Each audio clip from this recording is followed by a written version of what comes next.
Díaz. Ella es originaria de Guadalajara. Hizo su carrera de medicina en la Universidad Autónoma de Guadalajara. Posteriormente cursó su residencia parte en Puerto Rico y parte en el Hospital Civil, en donde hizo el primer año de medicina interna y posteriormente en el Barbarroja se entrenó como dermatóloga. Actualmente es directora del Dermatológico Country y de SWAPS, que es la clínica multidisciplinaria de psoriasis. Es miembro GRAPA y es un honor tenerla aquí con nosotros para presentarnos enfermedad psoriásica. IL-17, Carla, es un gusto como siempre tenerte aquí con nosotros. Bienvenida y pues adelante. Gracias, Carlita. Muchísimas gracias por la invitación.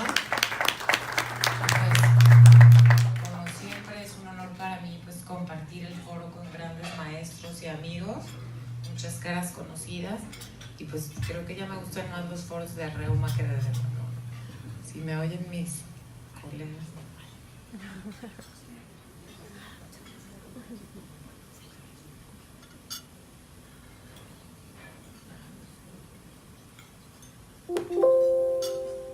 Muy bien, pues la doctora Alejandra me comentó que sí podíamos hablar unos minutos acerca de fisiopatología y bloqueo de la interleucina 17 en la enfermedad psoriásica. ¿Por qué?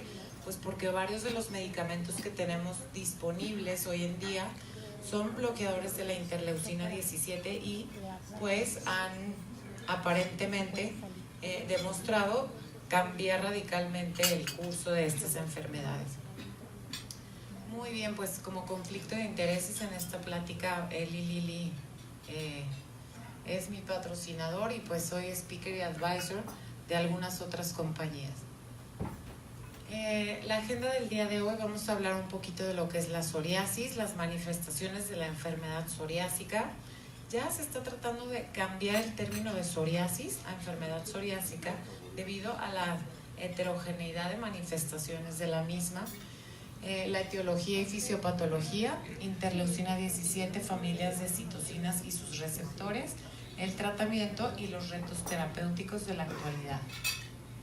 Pues hablar de enfermedad psoriásica es hablar de inflamación sistémica recidivante. Tenemos muchos de nuestros pacientes que nos dicen: compré X shampoo en la esquina y me fue muy bien, pero este es el curso natural de la enfermedad, tiene periodos espontáneos de remisión, es crónica, es decir, podemos controlar la enfermedad, pero hasta el día de hoy no se ofrece una cura permanente, la cual afecta piel y otros órganos. Se dice que hasta el 42% de los pacientes pueden llegar a padecer de artritis psoriásica. Y esto es un tema muy interesante debido a que según las poblaciones que se estudian cambian mucho estas cifras. Personalmente en la clínica hemos encontrado un elevadísimo número de artritis psoriásica. Probablemente no sabemos si es por el área, que sea Jalisco, una zona con mayor cantidad de pacientes que desarrollen eso, que tenga que ver con algo de genética, o simplemente porque estamos reclutando pacientes con artritis psoriásica. Les decimos: ¿saben qué? Tenemos una clínica, tienes psoriasis, te duele algo, hay que revisar que no padezcas este tipo de alteraciones. Entonces, si se dan cuenta, en los libros viene: en una enfermedad severa de psoriasis puede hasta el 30% desarrollar artritis psoriásica.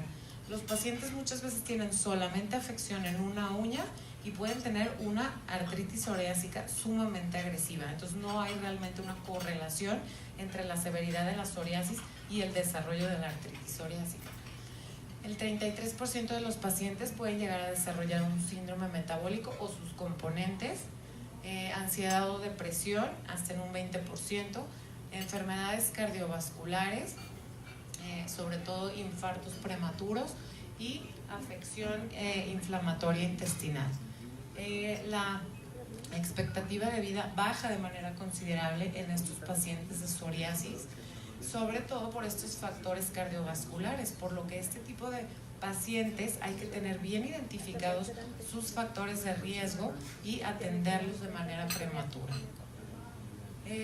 Bueno, esta es una publicación del 2013, es un estudio de epidemiología global en donde nosotros participamos, América Latina, en 1962 en indios incas. Entonces realmente no sabemos qué está pasando con la psoriasis. Sabemos que muchos de nuestros colegas dermatólogos tienen clínicas multidisciplinarias en nuestro país o en otros países latinoamericanos, pero no está escrito en ningún lado serio, probablemente en los archivos del IMSS, del ISSSTE o de otras instituciones, SEDENA, pero no los hemos visto nunca publicados. Entonces este es un tema muy serio debido a que pues, no conocemos realmente la epidemiología de estos pacientes. Los componentes de la psoriasis o enfermedad psoriásica son afecciones inmunológicas, hay alteración de leucocitos como lo veremos próximamente, alteraciones genéticas, hay muchas vías de señalización que tienen alteraciones genéticas o susceptibilidades por ciertos familiares. Esto está correlacionado a la severidad de la enfermedad. Tenemos pacientes que no responden a ciertas terapias, que tienen enfermedades muy severas, que están muy jóvenes y ya presentan datos de artritis psoriásica muy avanzada y pues esto tiene que ver por el tipo de vías de señalización que estén afectados. También hay modificaciones epigenéticas. ¿Qué quiere decir esto? Tengo ciertos genes susceptibles y aparte fumo, tengo muy malos hábitos alimentarios, pues tengo características del síndrome metabólico y pues desarrollé psoriasis. Y algunos gatillos o disparadores ambientales que hablaremos próximamente. Muy bien, pues esta es una placa de piel donde aquí vemos algunos disparadores como estrés, ciertos microorganismos, sobre todo estreptococo beta hemolítico del grupo A, algunos medicamentos como cuáles, nosotros los dermatólogos usamos muchísimo las tetraciclinas y está muy asociado al desarrollo de psoriasis con el uso de tetraciclinas. Tenemos pacientes que son hipertensos, los betabloqueadores, los IECAs, también se asocian a iniciar o desarrollar psoriasis, traumatismos, el cigarrillo y pues todos los factores genéticos, sobre todo los genes SORS. Muy bien, entonces empieza aquí una cascada inflamatoria, empieza a haber reclutamiento celular y pues tenemos este ciclo interminable en donde vamos a ver de manera más ordenada quiénes son los orquestadores de este proceso inflamatorio. Muy bien, pues en la jerarquía de citocinas, el interferón gamma inicia muchas de estas respuestas, factor de necrosis tumoral alfa, la interleucina 23 y la interleucina 17 junto con, 17 junto con la 22 y algunas otras quimiosinas. Pues la psoriasis a veces es tan caprichosa que ya se han tratado de hacer algunas terapias en contra de interferón y no han resultado. El TNF, pues conocemos de sus múltiples usos, ha sido el medicamento más utilizado para enfermedad moderada a severa, pero ya hay opciones más seguras. ¿Sí?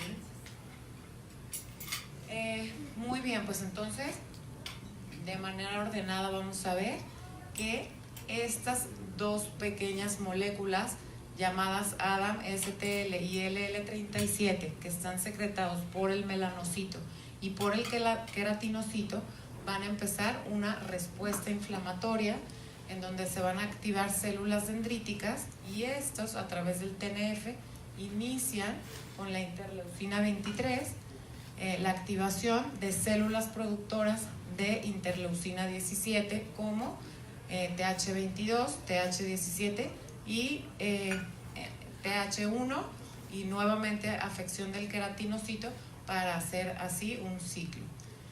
¿Qué es lo que van a empezar a producir estos queratinocitos? Va a haber un aumento en la proliferación, por eso vemos las capas engrosadas de la piel, va a haber aumento de numerosas moléculas proinflamatorias y pues vale la pena resaltar que el inicio o la activación de estos procesos se considera un proceso de autoinmunidad debido a que estas moléculas están naturalmente en la superficie de los queratinocitos y de los melanocitos, por lo que con este tipo de susceptibilidades genéticas, con los disparadores, la piel puede estar evocando respuestas inflamatorias en cualquier momento. También tenemos la aparición aquí de activación de estos vías inflamatorias. La interleucina 23 activa células que producen TH17 y vamos a activar a la interleucina 17 uniéndose con su receptor, así también la interleucina 22 con su receptor, y la interleucina 23, sus células dianas serán los queratinocitos, los linfocitos B, los precursores de osteoclastos, los macrófagos y los sinoviocitos. ¿Qué va a pasar aquí? Va a haber un proceso de neoangiogénesis, reclutamiento de neutrófilos, de mastocitos, macrófagos, y va a haber una infiltración de TH17 y 22 en todas las áreas que haya un proceso inflamatorio de este tipo, llámese piel, llámese articulación, llámese cartílago. Gracias. Muy bien. ¿Y qué pasa también en los procesos metabólicos? Pues las mismas orquestadoras que habíamos visto en la piel, en la articulación, en el cartílago, en los sinoviocitos, por los mismos mecanismos de reclutamiento de neutrófilos, de diferenciación de queratinocitos y de la proliferación de los mismos a través de interleucina 17 y a través de las moléculas que les comentaba en el L37 que están en la superficie de los queratinocitos, van a evocar una respuesta inflamatoria donde habrá liberación de citoquinas inflamatorias como TNF-alfa o interleucina 1 que provocan inflamación sistémica. Esto provocará una resistencia a la insulina, disfunción endotelial y así enfermedades cardiovasculares. Por este mismo motivo de resistencia a la insulina se asocia también a obesidad, diabetes mellitus tipo 2, hipertensión y dislipidemia. La piel y el endotelio. Este es un corte de piel y este es un vaso, una arteria. Y pues, ¿qué está pasando en la formación de la placa psoriásica? Los mismos orquestadores, interleucina 2, interleucina 17, interleucina 23, TNF-alfa, interferón gamma. ¿Y qué pasa en la placa ateromatosa? Son los mismos orquestadores. ¿Qué pasa con nuestros pacientes? Se infartan prematuramente. Y hablando propiamente de las citocinas, de interleucina 17, es una gran familia donde tiene dos funciones principales.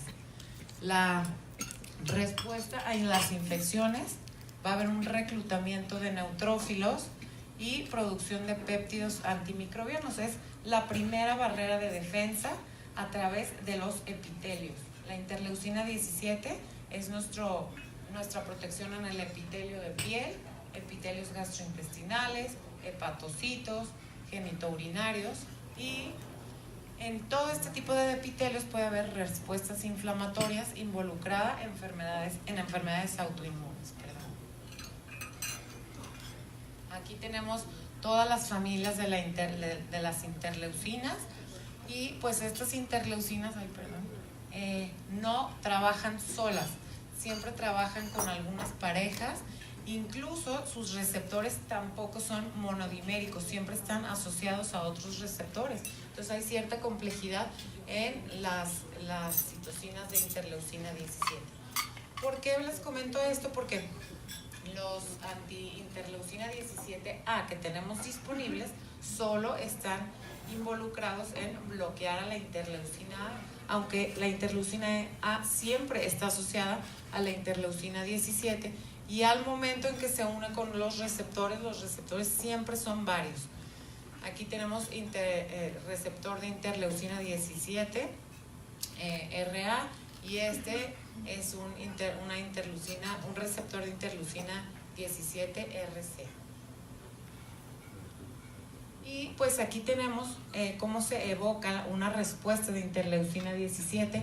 Tenemos las lipoproteínas y tenemos todas estas moléculas que van a evocar a través de los microorganismos que se acercan a nuestros epitelios una respuesta inflamatoria, y al haber esta respuesta inflamatoria intracelular va a haber un aumento de la producción de interleucina 23, que en la jerarquía de citoquinas es la que aparece primero para así activar células productoras de interleucina 17 y de interleucina 22.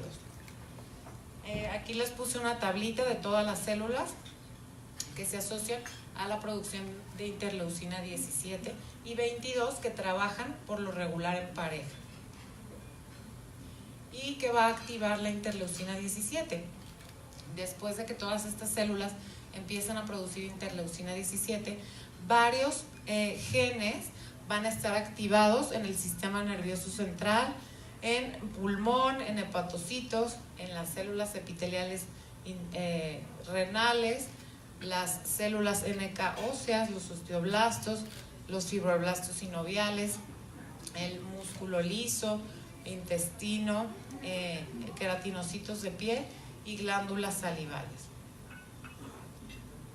Y a manera de resumen, cuando tenemos que esta serie de células producen interleucina 17 y 22, el target son todas estas células que nos confieren protección a los tejidos, reparación, péptidos antimicrobianos, pero pues esta situación de que son proinflamatorias y se disregulan con la actividad de los genes que están asociados a este tipo de enfermedades, pues hay una inflamación constante y sistémica. Pero ¿qué pasa con los pacientes que están con un antiinterleucina 17? ¿De qué se quejan? Pues de infecciones de vías respiratorias altas, en ocasiones de infecciones urinarias, a veces tienen diarrea. ¿Por qué? Porque en los epitelios disminuye de manera considerable la primera barrera de defensa. Las terapias actuales, pues es importante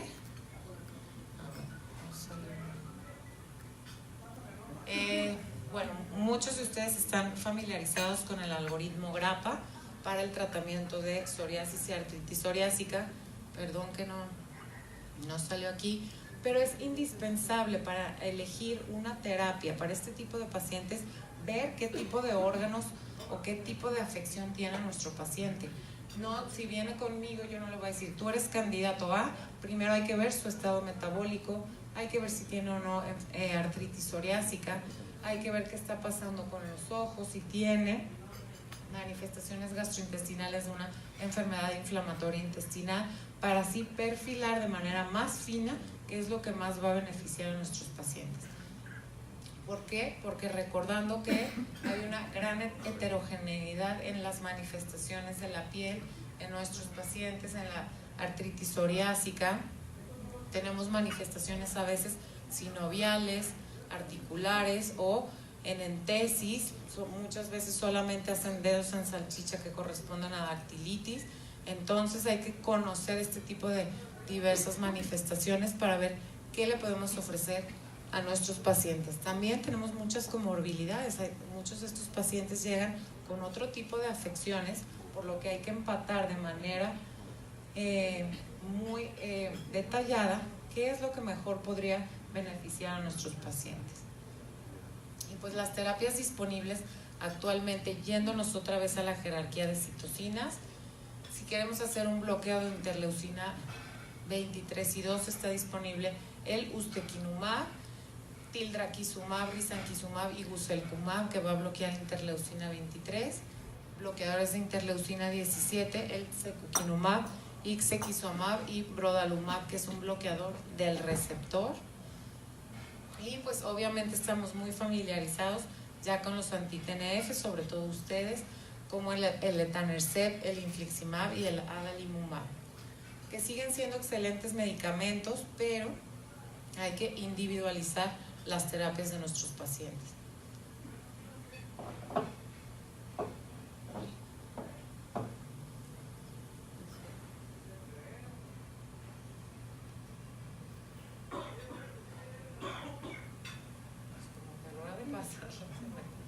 Bueno, es muy importante entonces, por lo que comentábamos, tener manejos conjuntos de nuestros pacientes. Aquí se borraron algunas de las diapositivas. Les traje algunos de los estudios que ya han sido publicados que hablan de estas terapias individuales, de las actuales y de las que están por venir. Y hay muchos mecanismos inflamatorios intracelulares por lo que ahora muchas terapias dianas también están yendo hacia JAKs, hacia apremilast, y es importante también conocer sus mecanismos de acción para saber qué está pasando. Aquí les traigo también unas imágenes que los bloqueadores actuales de interleucina 17 que tenemos disponibles en nuestro país son el secukinumab y el ixekizumab. Ambos son bloqueadores de interleucina 17A. Ixekizumab todavía no está aprobado para artritis psoriásica o en eso están, ¿verdad? Ajá, en México. Ya hay muchos estudios como el Uncover, el Fixure, el Erasure, de ambos, en donde hay una mejoría PASI. PASI es el indicador de la mejoría en piel, y ARC de la mejoría articular, en donde han demostrado tener mejorías muy superiores a otro tipo de medicamentos con los que contábamos previamente. Pero siempre es muy importante contar con todo el abanico, porque ya hemos tenido casos en donde, aunque tengamos disponibles los bloqueadores de interleucina 17, no vemos mejorías importantes en nuestros pacientes. En piel, sobre todo, considero yo que es espectacular desde la primera dosis la mejoría. En articular tarda un poquito más, finalmente hemos visto mejoría importante también, y pues es importante saber que en lo que se ha reportado actualmente es un poquito superior la actividad del ixekizumab versus el secukinumab, tanto en PASI como en ACR. Y pues, como conclusiones, la enfermedad psoriásica tiene su complejidad por todo este tipo de manifestaciones a las que nos estamos enfrentando, por lo que los tratamientos multidisciplinarios constituyen ya una piedra angular para la toma de decisiones en nuestros pacientes. Hay que estar tratados por un grupo de expertos, y no pueden reunirse en un mismo lugar, tratar de que el paciente tenga sus revisiones, si tiene manifestaciones oculares también, que nos apoye el oftalmólogo. Y pues realmente ya los medicamentos con los que contamos actualmente, los pacientes pueden alcanzar incluso PASI 100, que es esto, pues un clearance total de las lesiones en piel, y mejorar considerablemente su calidad de vida debido a disminución de afecciones articulares, en entesis, entre otras cosas. Y pues también cabe resaltar que los pacientes siempre tienen el estigma de que padecen estas enfermedades. Me imagino que con muchas enfermedades reumatológicas les pasará lo mismo. Y aunque tengan una mejoría importante o al 100% de las lesiones, los pacientes siempre están preocupados por su enfermedad. Y esto afecta de manera importante su calidad de vida. Por eso apoyos con psicología, psiquiatría, grupos de pacientes en donde se sientan identificados y apoyados, creo yo que es indispensable para el manejo de este tipo de alteraciones. Muchísimas gracias.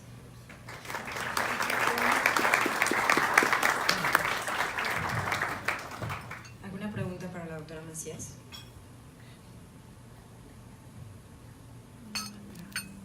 ¿Comentarios? ¿Ninguno? De no ser así, bueno, pues agradecemos, Carla, tu presentación. Muchísimas gracias. Y de parte del colegio, pues un reconocimiento. Pues bueno, muchísimas gracias. Un aplauso, por favor.